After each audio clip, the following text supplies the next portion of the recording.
जीना मरना है पगला अब एक साथ रे,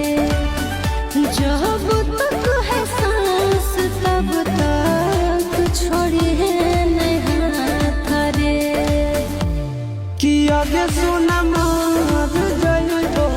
भले साथ छोड़बो नहीं हम, कि आगे सुना तोरा पर कुर्बान